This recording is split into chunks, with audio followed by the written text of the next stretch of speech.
네, 정보통신 기사 기출문제 보겠습니다. 좀 더 많은 자료를 원하시는 분은 그냥 카페에 오시면 체계적으로 자료가 정리되어 네, 있습니다. 안녕하세요. 이번 시간 정보통신공학의 ATM에 대해서 보겠습니다. 어싱크러스 트랜스퍼 모드인데요. ATM 기술은 2000년대 전후로 이제 사용하다가 현재는 현장에서 안 쓰는 기술입니다. 저도 2000년 그 전후로 ATM 장비로 제가 직접 그 시험하고 연동 시험했던 기억이 있는데요. ATM은 예전에 IP랑 이제 서로 이제 기술이 경쟁하다가 지금 올 IP로 가고 있는 거죠. 그렇지만 이제 이게 과거에 또 시험 문제 나왔기 때문에 기출해서 내는 경우가 있기 때문에 우리가 공부를 안 할 수가 없기 때문에 간단하게 넣어봤습니다. 그래서 키워드만 정리하고요. 너무 깊게 들어가지 말고 아마 지속적으로 문제가 제기될 것으로 예상하는데요. 이론적으로 공부한 교수님이 들어가서 시험 문제를 내면은 나올 수 있을 것 같아서 부득이 몇 개 실어봤습니다. 예, 문제 1번 보면 STM과 ATM의 차이점을 간단히 설명하시라고 했는데요. 이게 2022년에도 나왔어요. ATM 장비로 물어보는 건지 아니면 동기 모드와 비동기 모드로 물어보는 건지 좀 헷갈릴 수 있어요. 그래서 우리는 두 개 다 해야 되니까 같이 접근하시고요. STM은 싱크로너스 트랜스퍼 모드. 그래서 시간을 싱크 맞춰서 보낸다는 거죠.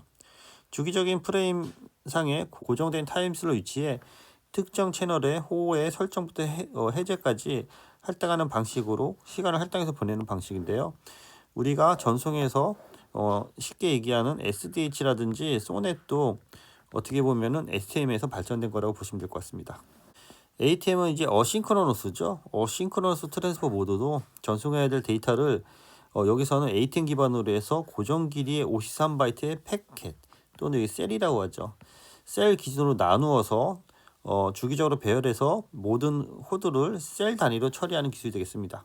그래서 STM은 동기시 전송이고 ATM은 비동기시 전송이 되겠습니다.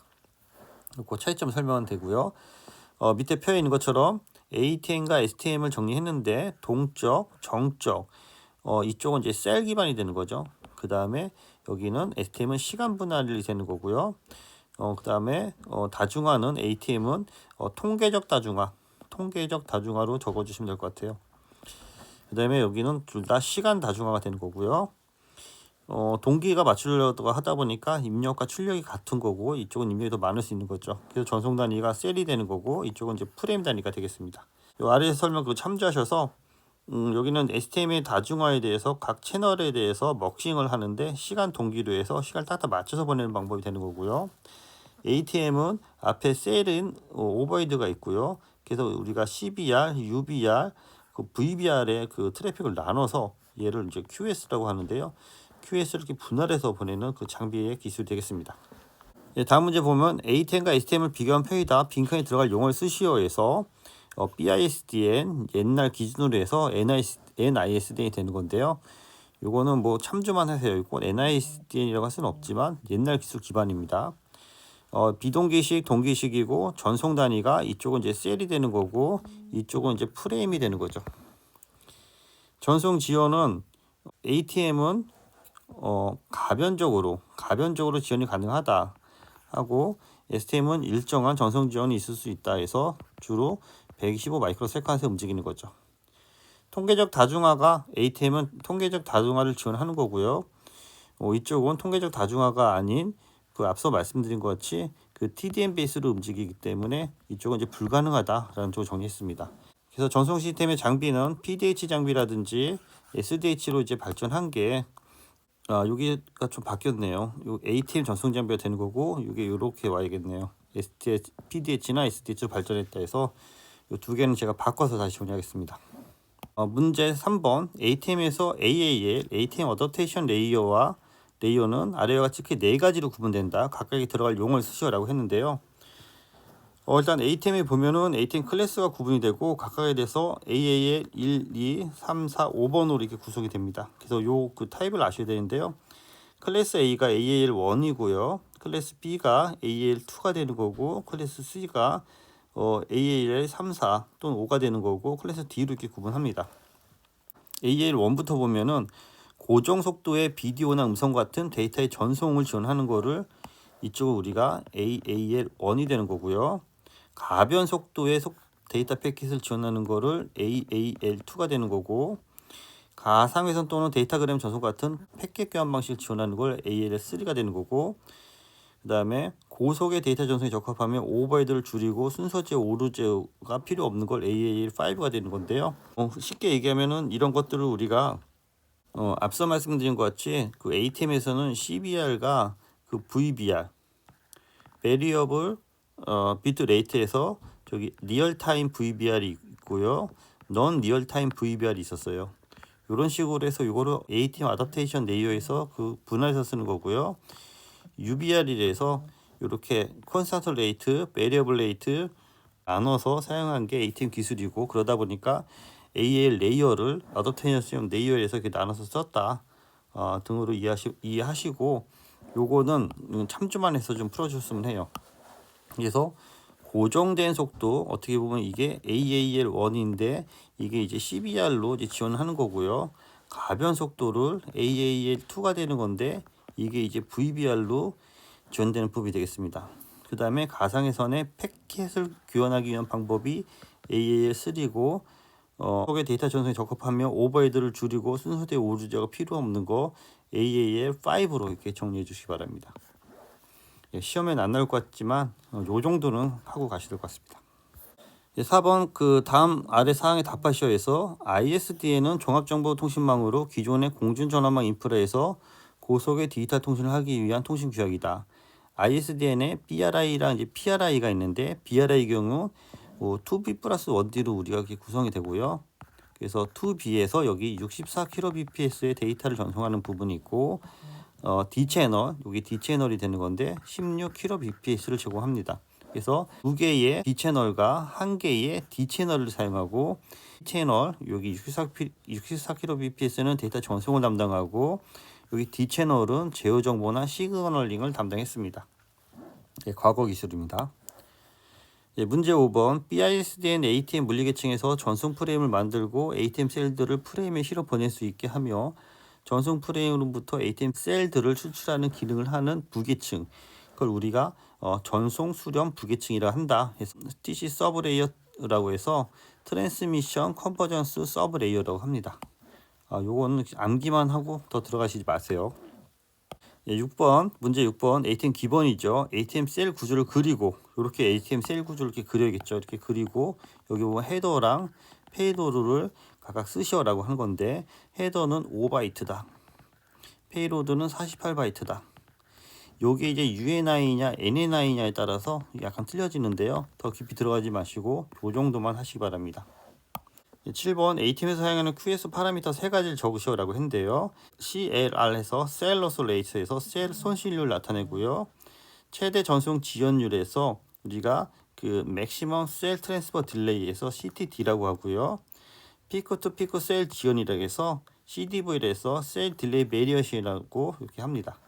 요거는 시험엔 안 나올 것 같아요. 그냥 시험은 거의 안 나올 것 같습니다. 8번 ATM에 관한 다음 사항이 무료히 답하시오. ATM 참전 모델의 세 가지 평면, 사용자 평면, 제어 평면, 관리 평면이 있는데요. 중간에 이 그림에 있는 것처럼 여기 사용자 평면, 관리 평면, 여기 제어 평면으로 이렇게 구성되어 있습니다. 그래서 AL에서 서비스 클래스를 지원하기 위한 AL 타입 그 네 가지 앞서 했죠. AL 1, 2, 3, 4 같이 있고 5계층. 1은 고정 속도 CBR 지원하는 거고요. 2는 가변 속도 VBR 지원하는 거고요. 3, 4는 패킷 교환 방식, 5는 고속 데이터에 적합하고 오버헤드를 없고 순서 제어, 오류 제어가 필요 없는 부분입니다. 문제 9번 BICDN ATM 프로토콜 레퍼런스 모델은 계층과 평면으로 구성되어 있다. 세 개 계층은 무엇인가? 그래서 사용자 평면, 제어 평면, 관리 평면입니다. 이거 참조하시고요. 10번 BICDN ATM 천정 모델 세 가지 하위 계층 쓰시오라고 해서 요것도 요 밑에 보면 이제 물리 계층, ATM 계층, ATM 어댑테이션 계층이 있어서 요거 참조해서 써야 될 것 같아요. 그래서 ATM 어댑테이션 계층, ATM 계층, 물리 계층으로 써주시면 될 것 같습니다. 11번 ATM 참조 모델 세 가지 평면이 있다. 각각에 대해 설명하시오. 그래서 사용자 평면, 제어 평면, 관리 평면인데요. 여러분이 아는 상식에서 쓰는 연습을 하시면 될 것 같아요. 사용자 평면은 사용자의 정보를 전송하는 기능을 한다. 사용자의 정보 전달. 제어 평면은 컨트롤로서 호 설정, 연결, 제어 등의 기능을 한다. 관리 평면은 계층 관리와 평면 관리 두 가지 기능을 수행한다 하는데 여기까지만 하시고 너무 깊이 들어가지 마시고 ATM 요 간단히만 제가 여기 강의에서 언급한 정도만 간단히 정리하시기 바랍니다. ATM 싱크로너스 트랜스퍼 모드에 대해서 보겠습니다. ATM은 저도 ATM 장비를 취급해 본 경험이 있는데요. 이건 1990년도 말 정도에 썼어요. 1997년, 8년, 9년에서 2000년대 초반까지 쓰다가 안 씁니다. 사용하지 않는 기술인데요. 시험에 나오는 이유는 이거 출제되는 분들이 이걸 모르고 내는 부분도 있고 과거 문제에서 나오다 보니까 나올 수 있는데요. 일단 기본적인 부분만 체크해 드리겠습니다. ATM 셀의 기본 통신 단위는 53바이트입니다. 53바이트. 그래서 53바이트 잡으셔야 되고요. 그래서 ATM 셀이 밑에 보는 것처럼 이렇게 생겼는데요. 전체적으로 요 밑에가 8비트에 53바이트로 처리가 돼요. 그래서 헤더가 5바이트, 페이로드가 4바이트. 그러니까 헤더는 이제 정보를 표시하는 거죠. 정보가 5바이트 들어가고 밑에 실제적으로 실는 데이터는 48바이트다. 페이로드를 데이터로 이해하시면 될 것 같아요. 그래서 이제 UNI랑 이제 NNI랑 개념이 나오는데요. 여기도 보면은 위에 이제 헤더 정보 약간 틀린데 UNI가 뭐냐면은 통신망과 통신망이 연결되어 있을 때 통신망과 밑에 하단 장비로 연결되는 거 이쪽을 UNI라고 하는 거고요. 통신망과 통신망 연결되는 거 이거를 NNI라 그래요. 그러니까 여기서 ATM 장비와 ATM 장비 간에 연결되는 부분이 이제 NNI 구간이 되는 거고요. 요게 이제 ATM 장비가 밑에 네트워크나 스위치 장비로 연결되는 부분 이쪽을 이제 UNI라고 한다. 그래서 그 개념만 이해하시기 바랍니다. 너무 깊이 들어가지 마십시오. 그래서 이 안에 이제 정보들이 있는데요. 이제 페이로드 타입에서 PT에서 페이로드에 실린 정보의 종류, VPI, VCI가 나오는데 VPI는 뭐냐면 이렇게 전체 길을 잡아주는 거고 이 길 안에서 가는 거, 이 길 안에서 가는 거를 이제 VCI라 그래요. 전체 길 정보를 그 패스라고 하고요. VPI. 그래서 이 패스 안에 있는 정보, 이걸 우리가 채널이라 그래요. 그래서 채널과 정보를 나눠준다. 그래서 VPI랑 VCI가 있다. 그래서 셀에 속한 가상 경로를 실현하기 위해 사용된다. CLP는 셀러스 프라이어티에서 망이 폭출될 때 셀을 버리는 우선순위. HEC는 헤더 에러 컨트롤러에서 헤더의 오류를 검출하는 오류비트를 의미합니다. 오류비트. 그래서 앞서 얘기한 거 유사하고요. 너무 깊이 들어가지 않겠습니다. 이것도 전체 내용인데 문제를 보면서 인지하는 게 나을 것 같습니다. 그래서 ATM은 OSI 7lay에서 우리가 보통 2.5계층이라 해서 데이터 링크와 네트워크 링크 그 사이라고 볼 수 있어요. 그래서 여기에 피지컬 레이어, ATM 레이어, ATM 어댑테이션 레이어로 해서 레이어로 구분되고 그 위에 상위 레이어가 이렇게 별도로 있습니다.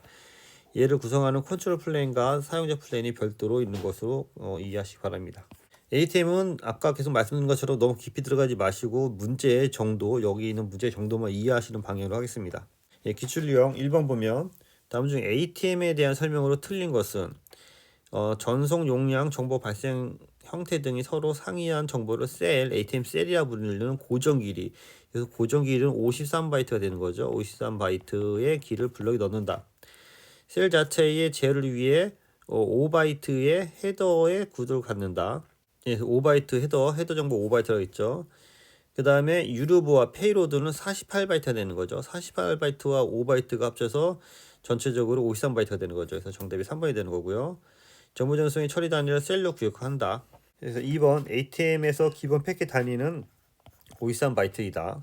3번 가로 안에 알맞는 것은 광대역 ISDN을 구현하기 위해서 I2에서 전송한 기술이 무엇이고 이 기술이 실제는 물리적인 망은 현재 소넷 SDH로 구성되어 있다. 그래서 소넷 SDH가 기본이 되는 거고 이것에 대해서 ISDN 그 예전에 우리가 그걸 BISDN으로 하고요. 그 인터넷을 초기 시작한 부분에 ATM 기술의 기반이 돼서 소넷과 SDH로 발전했다라는 식으로 이해하시기 바랍니다.